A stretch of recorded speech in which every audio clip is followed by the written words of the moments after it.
Kan frekuensi bermain. Mereka itu terundang datang ke kita karena memang kita tidak menyukai diri kita. Kita tidak merasa layak untuk dihargai. Kita tidak merasa layak untuk dihargai. That's why. Itulah kenapa mereka datang kepada kita. Mereka datang itu sebenarnya pesan dari semesta. Hey, love yourself. Cintai diri kamu sendiri. Maka orang-orang, gini loh mas, kalau kita nggak mau berubah, orang di sekitaran kita tidak akan berubah. Sama sekali. Yes. Berarti kita yang harus berubah duluan kan gitu ya? Iya mas, realitas kita itu berubah ketika kita berubah. Bukan kita berubah, realitas kita berubah. Enggak. Kebalik.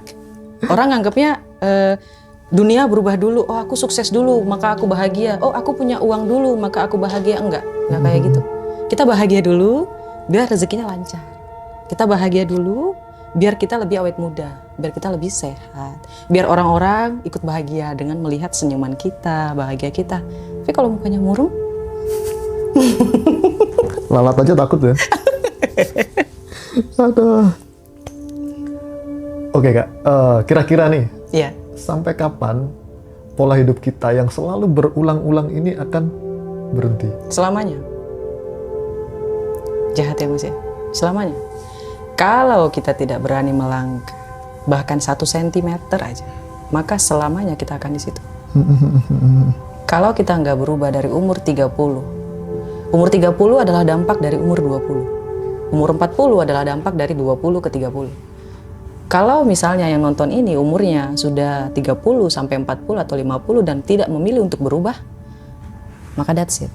Dia 60 dia akan menyesal. Tapi kalau umur 60 dia masih mau berubah, maka hidupnya berubah. Tapi ketika umur sudah matang, yang mereka cari bukan lagi harta benda mas, tapi kenyamanan, kebahagiaan, kayak gitu. Dan ini bisa digunakan. Ketika seseorang melakukan law of mirror mas, gila itu luar biasa mas. Bahkan pasangannya, temannya, tetangganya, semuanya itu ikut bahagia ngeliat dia. Kalau melakukan itu ya dampaknya luar biasa. Berarti kita berguru pada yang sudah berlalu, untuk jadi lebih baik, lebih confident, lebih berani untuk menghadapi dan mengambil semua kesempatan yang mungkin kita bisa dapat. Iya, kalau misalnya Mas ya masih sedikit bingung, bisa ditulis di dalam kertas. Ini saran aku kalau misalnya teman-teman yang ada di luaran sana mau belajar tentang law of mirror, teman bisa ambil kertas. Apa yang paling dominan di dalam pikiran kita? Apa yang sering kita alami? Mana yang lebih dominan? Apakah kita dominan gagal atau sukses? Bagaimana kisah percintaan kita? Lebih sering ditinggalkah, dikhianatikah, diselingkuhikah? Bagaimana pertemanan kita? Apakah kita berada di lingkungan toksik atau tidak? Itu bisa dilihat.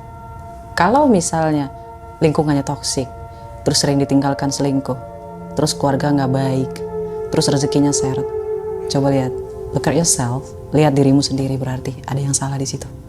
Berarti ada yang harus diperbaiki. Dan itu harus diruntut mas. Dan saya memang pendukung jurnal tangan. Saya tidak mendukung jurnal untuk tulis di HP atau di tablet. Karena ketika kita menulis ya mas ya, buku itu dari kertas ya mas ya. Kertas itu hanya satu-satunya kalau nggak dari bambu, dari kayu. Benar. Dan itu ciptaan langsung dari sang pencipta. Dan itu mengeluarkan energi. Ya, dan kita itu pertama. Yang kedua, kita jauh dari gadget. Itu lebih ke relaksasi. Ketika kita menjauhkan gadget sebentar, kita fokus untuk menulis hanya kita dan diri kita, ini lebih kayak me time. Waktu untuk diri kita sendiri terus kita nulis, tenang, hampa, dan ini dilakukan 15 menit juga cukup. Ketika pagi hari sesudah sholat subuh dan atau ketika malam sebelum tidur. Mungkin awal-awal para penonton nulisnya mungkin tentang keluh kesah gitu ya mas. Tapi perlahan, lama-lama kelamaan mereka akan menulis apa yang mereka inginkan. Bukan keluh kesah lagi ya? Enggak. Karena ada unsur yang natural tadi. Karena udah lepas. Di jurnalnya udah lepas mas. Udah tenang. Nah ketika tenang dia mulai berpikir, enak kali ya pulpennya belinya yang mahal.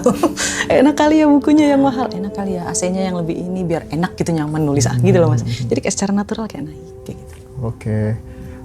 Kita kan dari tadi bicara sesuatu yang sudah berlalu atau guru masa lalu. Nah sekarang yang jadi pertanyaan, antara musuh dan guru lebih jujur mana? Musuh. Musuh dan guru lebih jujur mana? Lebih jujur musuh. Why? Musuh ini yang mana dulu nih mas? Trauma Kalau trauma, yes, Mas bisa lihat dari bagaimana respon orang lain. Sebenarnya bagaimana diri kita di dalam ini bisa kita lihat dari bagaimana kita direspon sama orang lain. Kalau orang lain bahagia ketika ngeliat kita, berarti kita orang yang sudah berdamai sama dirinya sendiri, Mas. Orang tua kita ngeliat kita tuh bahagia, senang. Ketika kolega kita melihat kita tuh bahagia gitu loh, Mas. Pasangan kita ngeliat kita tuh bahagia gitu. Itu sudah mencerminkan siapa kita. Dan sebenarnya ya Mas ya, kalau misalnya kita negatif, mereka ini itu bakalan memperlihatkan yang jujurnya, kayak gitu. Situasi, kondisi, atau hal, atau peran orang lain, respon orang lain terhadap kita. Itu guru dan musuh di saat yang bersamaan.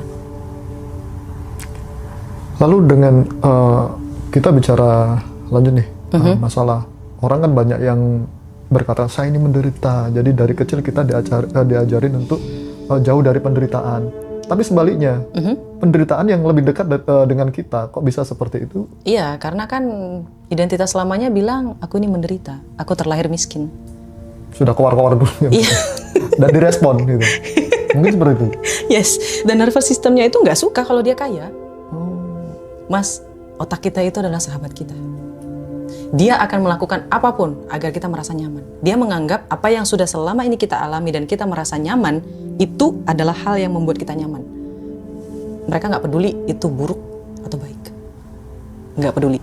Yang penting nyaman. Yang penting nyaman. Meskipun itu tidak nyaman bagi misal pasangannya. Yes. Yang penting kita lakukan, yang penting kita nyaman. Otak kita yang menganggap nyaman, Man. Sebenarnya kita nggak nyaman. Tadi, seperti awal saya katakan, mereka terbiasa lalu nyaman. Ada dua orang yang berbeda, Mas. Mereka terbiasa lalu nyaman atau nyaman dulu baru terbiasa. Kalau saya mulai melangkah dari nyaman dulu baru terbiasa. Saya melatih diri saya untuk nyaman berkata kepada diri saya cantik. Saya pintar. Saya bisa, saya hebat, saya sukses. Setiap hari. Meskipun kala itu saya masih Gojek. Nggak peduli. Terus kalau sudah seperti demikian, apa bedanya dengan keakuan? Keakuan? Keangkuhan? Keakuan? Keakuan itu orang yang apa ya, yang merasa lebih kan. Oh ini loh aku, oh ini loh aku. Itu apa bedanya? Berbeda, Mas. Kalau misalnya keakuan. Gini, kalau misalnya seseorang merasa keakuan dan dia tidak merugikan orang lain, it's okay. It's okay ya? It's okay. Nggak ada yang salah di situ. Bahkan teman aku, Mas percaya nggak? Ini aku bawain teman aku salah satu contoh ya. Semenjak SMP dia selalu bilang, saya akan menikah dengan bule. Saya akan menikah dengan bule. Saya akan menikah dengan bule. Serius, dia menikah dengan bule. Orang kaya pula. Oke. Selalu, Mas. Dan Mas tahu yang paling luar biasanya apa lagi? Kalau orang bilang itu namanya angkuh, yes dia angkuh. Bahkan ketika ada seseorang ya Mas ya yang nembak dia akan datang bilang, sorry ya, maaf, aku sukanya sama bule, aku nggak suka sama kamu. Keren. Apakah itu salah? Enggak. Kalau dari kacamata saya gitu ya Mas ya, enggak, itu nggak salah. Selagi tidak merugikan orang lain. Kan membela diri sendiri. Yes. Dia hanya membuat boundary. Kayak gitu loh Mas. Dan omongan orang lain tidak akan berpengaruh dengan frekuensi yang Mas sampaikan melalui otak. Kayak gitu. Oke. Lalu apa yang pelajaran yang hanya bisa datang lewat penderitaan, bukan lewat kenyamanan? Penderitaan. Apakah ada pelajaran semacam? Ada dong. Ada ya? Ada dong. Kita nggak akan tahu kita merasa bahagia kalau kita nggak ngerasa menderita dulu. Harus menderita dulu. Mas tahu nggak bedanya lapar sama kenyang? Kalau lapar karena belum ada isinya. Yes. Sakit nih. Kalau kenyang? Kalau kenyang ya ini sudah penuh, sudah merasakan kenyamanan. Kenyang dulu atau lapar dulu? Lapar dulu. Yes. Gak apa-apa, habiskan kegagalan kamu biar nanti bisa ngerasain sukses. Itu betul kok Mas. Jadi menderita dulu nggak apa-apa, nggak masalah. Makanya tadi saya bilang, saya kehilangan apa? Apa yang saya kehilangan? Nggak ada. Saya udah miskin. Ya udah menderita aja sekali. Yang penting saya nyoba dan saya nggak mau menyerah. Karena saya yakin saya akan duduk di tempat yang saya seharusnya. Kayak gitu. Itu keakuan, yes. Apakah orang bermasalah? Nggak peduli. Penting saya nggak ngerugiin. Lalu apa yang menjadi ciri-ciri orang yang sudah lulus dari penderitaan? Mungkin ada ciri-ciri tertentu yang kita bisa lihat. Ada Mas, ada. Yang paling pertama itu adalah senyumnya. Kalau senyum kayak saya ini? Hampir, masih sedikit. menderita, ya? Sedikit lagi Mas, 80%. Karena Masnya nggak percaya. Oh gitu. Yes, nggak percaya. Apa yang saya nggak percaya? Karena mungkin gini loh Mas, frekuensi ini kita nggak bisa lihat, tapi kita percaya sama frekuensi elektromagnetik. Kita percaya soal wifi, internet, tapi kita nggak percaya frekuensi. Kenapa? Karena kita nggak bisa lihat. Oke. Padahal kita dikasih router loh Mas. Ya. Wifi itu memang kita bisa lihat ya wifi ada routernya. Kita routernya mana? Otak. Dan itu kita nggak bisa lihat dengan mata Mas. Mas bisa lihat energi itu dari pertama perkataan orang lain, tindakan orang lain, pembawaan orang lain, dan keputusan. Bagaimana cara dia mengambil keputusan. Biasanya Mas, orang-orang yang berenergi rendah, mereka itu sering menunda, mereka itu takut, mereka itu overthinking, dan mereka, mohon maaf, malas untuk berubah. Malas untuk berubah. Iya, karena mereka udah terbiasa lalu nyaman. Karena ngerasa nggak akan bisa ada kesempatan datang, voila ada keajaiban, mereka nggak percaya. Nggak percaya ya? Yes. Bahkan ada, misal nih ada seseorang yang sudah berusaha mati-matian, tapi hasilnya cuma segitu-gitu aja.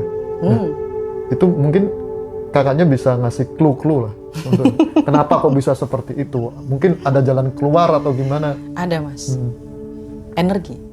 Mereka berbeda secara energi. Kayak gini loh Mas. Hidup ini isinya cuma ujian. Kalau misalnya ujian ini membuat kita trauma, maka identitas lama kita tidak akan pernah bisa berubah, malah bertambah traumanya. Tapi ketika kita diuji, kita masih bisa senyum, kita bisa ikhlas. Bahkan ketika utang kita miliaran, kita masih bisa bahagia. Masih bisa kayak, ya Allah, aku serahkan padamu, tolong bayar utangku. Itu energinya akan berbeda Mas. Sama orang yang sudah berusaha mati-matian, terus dia bilang, sampai kapan ya aku kayak gini? Namanya juga orang miskin, ya udahlah, mau gimana? Berarti bisa dong naik level, atau levelnya cuma segitu-gitu aja? Selama dia nggak bilang, kayaknya aku bosan sama hidup ini, aku mau berubah dan aku mau merasakan hal yang lebih lagi. Aku nggak pantas ada di sini, aku pantasnya ada di depan, aku pantasnya ada di atas, aku pantasnya lebih hebat dari sini. Dan aku merasakan hal itu Mas. Oke. Kira-kira ada nggak batin yang masih menolak keberhasilan? Ada dong. Gak terbiasa Mas. Kalau misalnya kita maaf ya bawa satu orang ya, mungkin beberapa orang mungkin agak tidak suka. Timothy Ronald. Dia pernah mengeluarkan statement, cobalah kopi 80.000 di hotel lobby. Di lobby hotel. Banyak orang yang skeptis. Banyak orang yang menolak pernyataan itu. Tapi aku setuju.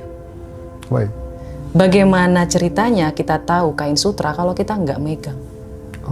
Bagaimana kita tahu sesuatu hal kayak begitu bentuknya kalau kita nggak tahu hal itu ada?